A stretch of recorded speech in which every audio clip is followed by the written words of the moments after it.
ego plays a very large part. It can be very self-destructive. And finally, the issue of, I think particularly it's men that are particularly to blame. We're not getting our way with our wives, we feel that we can punish them, we can deal with them, and that if push comes to shove, you know what, at the end of the day, even if the marriage doesn't work, no problem, I'll go on, I'm a man, I'm doing well, I have women flocking around, I won't have a problem. So it's as if we think that we can carry out controlled demolitions. This is what we see on TV with buildings, towers, bridges, and whatever, where the debris, by the time the explosive detonate, it's all very tiny. The debris falls within a particular demarcated area. Whereas in life, it's not like that. It's not like that at all. The debris flies all over the place. There's a lot of collateral damage, and a lot of that damage actually happens to us. So it's something that's worth thinking about, but it's something that I think I saw myself also as a controlled demolition expert, but there's no such thing. And lastly, I would like to add, please get support, especially the women here. Whatever it is that you're going through, reach out. It affected a lot of things, my work, my relationships. Rather than reach out, I would lash out at people around me, especially those that, you know, love me, that wanted the best for me around me. So it's important that you reach out and you get the support. I planted myself in a good church. I had friends that I could call on to help me pick up my children at school at short notice, get advice, you know, from good people. It's important that you surround yourself with support and with good people, and that there's nothing too difficult for God to handle, and there's nothing unforgivable. There's nothing, because we know we try to put sin, big sin, small sin, all sin, whether it's adultery. Not that I'm minimizing that or downplaying anything. There's only one hell. I don't know if there's a hotter part, or there's an AC part, or there's hell. And God has said liars, fornicators, you know, all sin. So you, the wife or the husband, that you think, okay, I'm just a liar. Oh, he cheats, he sleeps with everything, every dog, every whatever. All heading to that one place, hell.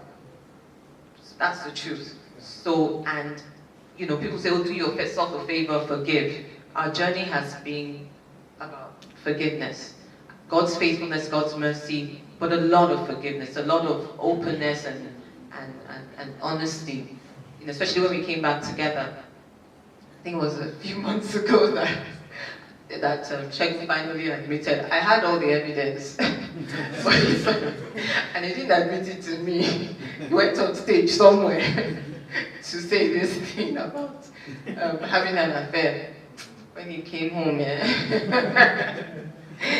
And I said, Sheikh, this thing that you went publicly to declare, you've not cleared it with me. You didn't tell, but I knew. I said, Sheikh, I had all the evidence, you know, and I had plotted your.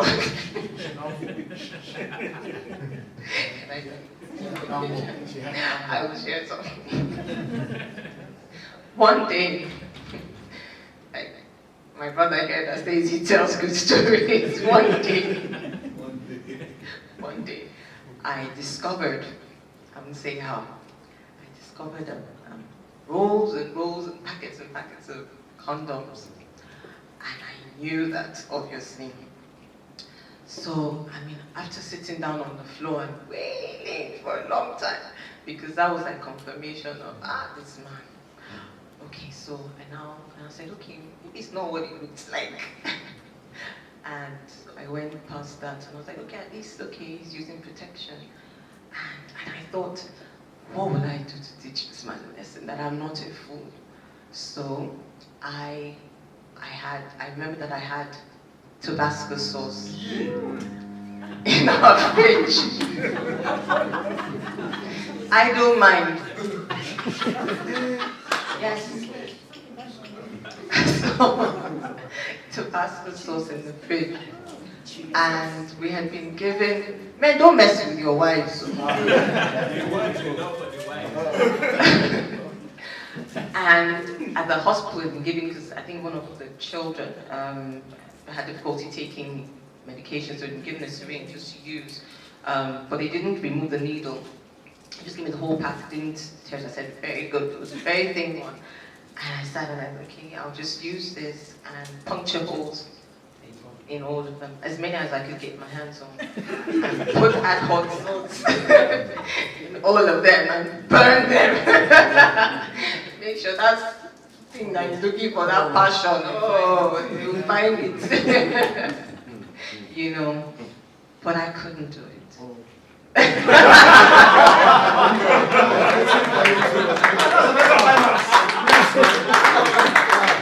I couldn't.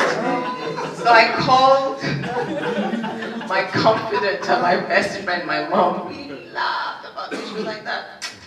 And she said, okay, you won't do it. You know, and she was able to calm me down, and I prayed and I said, God. But I didn't know there were seeds I was planting there, because and I forgave, honestly. I didn't even, I never mentioned it. I didn't tell him I saw nothing. It didn't make me a fool. It didn't make me a weak woman. I heard all sorts of things during the in Yoruba, they'll tell me, oh, Ruth Abokoku, you know. But I knew what I wanted. I knew that I married someone that loved me. I knew why we waited 5 years before getting married. Why would I throw all of that away because we were arguing? And that's why I held on for so long, and it was God's grace, really, honestly. It wasn't in my strength. It wasn't, like I keep saying, there's nothing special about me. I had my faults, you know, but because I knew what I wanted and all the voices and all of that. So I packed my gear.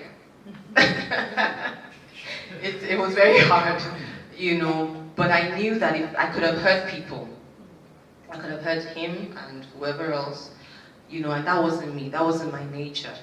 You know, I could justify it. I could.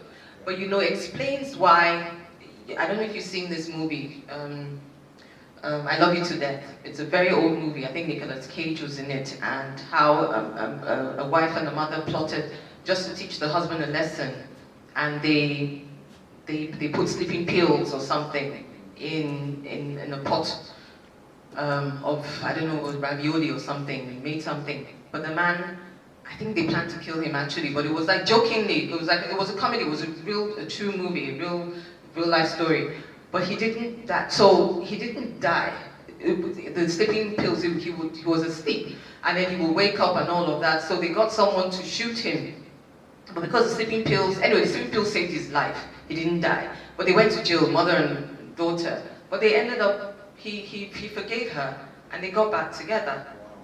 Honestly, very weird, funny movie, but the bottom line, they loved each other. But so out of all of this, so the lesson really, all this, that's why you hear funny stories, oh, it was an accident, he killed her and all of that, you know. So before stupid things like that happen, again, stop, look and listen. So I was able to calm myself down that day. Anything could have happened. It could have, thank God it was a syringe and Tabasco sauce. It could have been a knife. It could have been anything. It could have been a bottle. You know, we hear these stories, oh, they were married, oh, violence in the house. It may not have been violence, it could have just been that one moment of weakness, that one moment of rage, that one moment of... So it's important that we get help early. It's important that we seek God first. It's important that we surround ourselves with good people that will give us good advice. And basically, I just thought I'll throw that in, you know, and may God help us all really in this journey of marriage.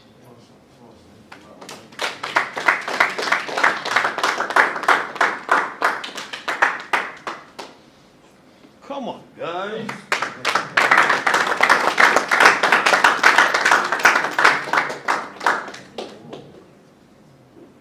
What did you say? Whoa. That's it. I'm telling you. Whoa. True life story.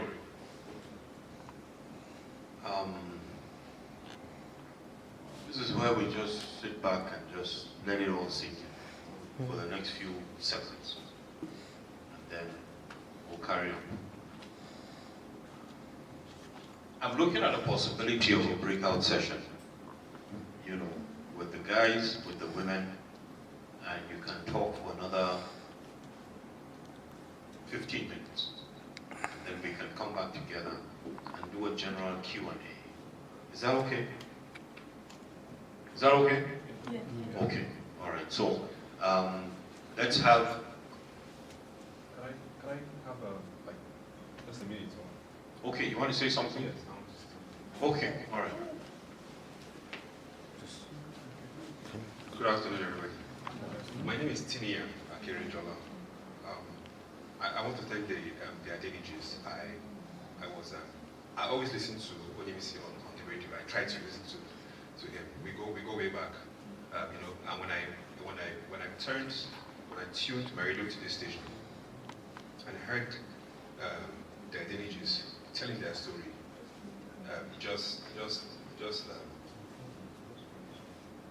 it took me back to what happened to me.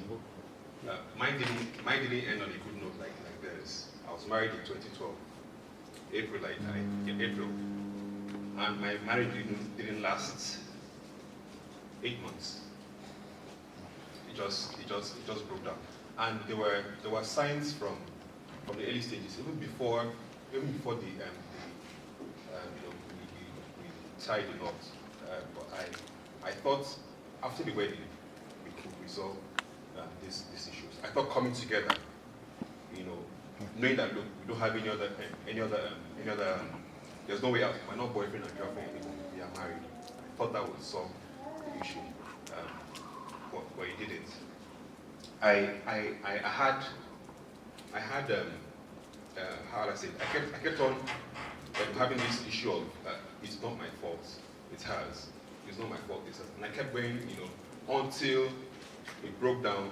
We had people tried to, let me say, you talk about a support system, having people to talk to, people to guide you, people to guide you on some things. We went to the pastor who gave us counseling. But let me use this term. He was an old school pastor, and he said it was my fault. Like, how is it my fault for God's sake? Didn't this man listen to what I was saying? Didn't he listen to what, as in, our stories? And he just says it's my fault. So, well, okay. I spoke to my father. He's an academician, and of course, he came through the